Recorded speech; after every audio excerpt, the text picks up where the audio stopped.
కొంతమంది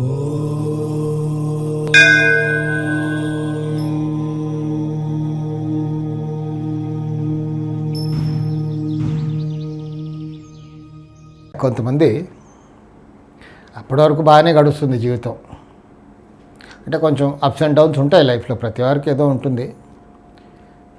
మినిమం వాస్తు,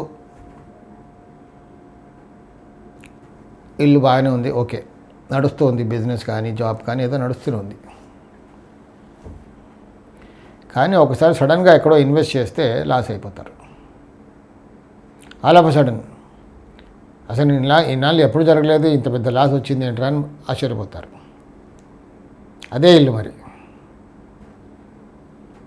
ఇది ఎందుకు ఇలా జరుగుతుంది అంటే కొంచెం మనం డీప్గా వెళ్తే ఇక్కడ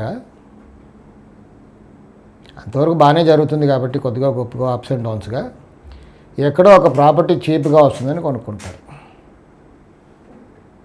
ల్యాండ్ అవనండి, ఇల్లు అవనండి, ఏదో ఒక ప్రాపర్టీ.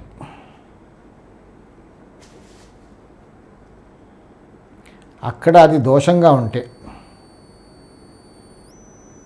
వాస్తు ప్రకారంగా కరెక్ట్గా లేదు, అక్కడ ఏమైనా వాయువ్యంలో దోషం, నైరుతిలో దోషం, ఈశాన్యంలో దోషం, మొత్తానికి వాస్తు దోషం ఏదైనా ఉందనుకోండి, అక్కడ ఇమ్మీడియట్గా చూపిస్తుంది అది. కొంతమంది ఏమంటారంటే అబ్బాయి మేము కొనుక్కోలేదండి, ఊరికే అడ్వాన్స్ ఇచ్చా అంతే. అంటే నా దగ్గరికి వస్తుంటారు కదా చాలామంది కన్సల్టేషన్స్కి, కొంతమంది చెప్తారు ఏంటంటే అంతవరకు బాగానే ఉందండి, ఇన్నాళ్ళుగా బాగున్నాం, కానీ సడన్గా లాస్ అయిపోయాం, మేము మాకు అంతు పట్టట్లేదు, ఇల్లు అసలు అదే ఇంట్లో ఉంటున్నాం. కొంచెం డీప్గా వెళ్ళి ప్రోబ్ చేస్తే చెప్తారు, అబ్బాయి ల్యాండ్ కొన్నామండి, ల్యాండ్కి అడ్వాన్స్ ఇచ్చాము, అది అక్కడికి తీసుకెళ్ళమంటే తీసుకెళ్తే చూస్తే అక్కడ డిఫెక్టివ్గా ఉంటుంది. అది దాని దోషం వల్లే, ఆ ప్రభావం వల్లే ఇలా సడన్ లాసెస్. కానీ మరి అడ్వాన్సే ఇచ్చాము మేము, పూర్తిగా మా పైన రిజిస్టర్ కూడా అవ్వలేదు అంటారు. వాస్తు ఒక దయ్యం భూతం కాదు, రిజిస్ట్రేషన్ ఆఫీస్కి వెళ్ళి ఎవరి పైన ఉందో చూసి వచ్చి పట్టుకోవడానికి. ఇలా ఎందుకు జరుగుతుందో నాకు తెలియదు, కానీ జరుగుతుంది అంతే. మనం మన స్థలం అని ఏదైనా దేనికైనా ఒక ₹1 అడ్వాన్స్ ఇచ్చినా చాలు. కొన్ని సందర్భాల్లో నాది అనుకుంటే కూడా చాలేదు, స్టార్ట్ అయిపోతుంది దాన్ని. మంచి అయినా చెడైనా అంతే. బాగలేకపోతే చెడు ఎఫెక్టు, బాగుందనుకోండి కొంచెం మంచి ఎఫెక్ట్లు కూడా అలాగే ఉంటాయి. సో కొంతమంది అలా కొనుక్కుంటూ ఉంటారు, కొంచెం కాలం బాగా జరుగుతుంది ఆ ఇంట్లో, ఒక ప్రాపర్టీ, ఇంకో ప్రాపర్టీ, ఇంకో ప్రాపర్టీ, అలా మల్టిపుల్ ప్రాపర్టీస్ కొంటూ ఉంటారు. ఏదో ఒక ప్రాపర్టీ బాగాలేదనుకోండి, సడన్గా కొడుతుంది, అప్పటి నుంచి ఇంకా అన్ని కష్టాలే.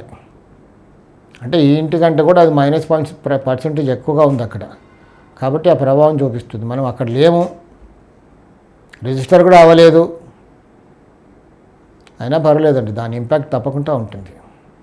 బాగుంటే మంచి రిజల్ట్ ఉంటుంది, బాగలేకపోతే ఇలాంటి సడన్ లాసెస్. సో ఎప్పుడైనా కొనే ముందు, ఇన్వెస్ట్ చేసే ముందు, ఈ ఇంట్లో బాగానే ఉంది, ఇంకో కొత్త ప్రాపర్టీ కొనుక్కోవాలనుకుంటున్నాం, 4 డబ్బులు జమ చేసుకున్నాం అంటే బాగా వాస్తు తెలిసిన అతన్ని చూపించి బాగుంది తీసుకోవచ్చు, ఇలా ప్రికాషన్ తీసుకోండి అని అడ్వైజ్ ఇస్తే అడ్వైస్ ప్రకారంగానే తీసుకోవాలి. లేకపోతే ఉన్న ఎంపైర్ కాస్త లాక్కెళ్ళిపోతుంది. అప్పటివరకు కష్టపడి బిల్డ్ చేసిన ఎంపైర్స్ కూడా పోతాయి. అలా చాలామందిని చూశాను. కొంతమంది 0 నుంచి పైకి వచ్చి కార్పొరేట్ లెవెల్లో వెళ్ళిపోయి కార్పొరేట్ ఆఫీస్ ఫామ్ చేసుకున్న తర్వాత కూడా ఇంకా వాళ్ళకి టైం అంటూ ఉండదు, ఎవరిపైన డిపెండ్ అయ్యే ప్రాపర్టీస్ కొంటూ ఉంటారు, ఇంకా ఎక్స్పాన్షన్ వెళ్ళిపోతుంటారు, బ్రాండింగ్. అలాంటి వాళ్ళని చాలామందిని చూశాను నా ఎక్స్పీరియన్స్లో.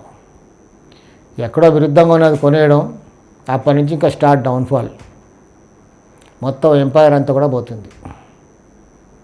రియలైజ్ అయ్యేలోపట లేట్ అయిపోతుంది. అప్పుడు మళ్ళీ లాక్ రావడం చాలా ఇబ్బంది. కాబట్టి కొంచెం ఎప్పుడైనా మనం కొనుక్కునే ముందు, కొత్త స్థలం కొనుక్కునే ముందు బాగా అనుభవం ఉన్న వాస్తవాలను తీసుకెళ్ళి చూపించి వారి డైరెక్షన్లో అడ్వైస్లో కొనుక్కుంటేనే కష్టపడ్డది నిలబడుతుంది. సాయి రక్ష.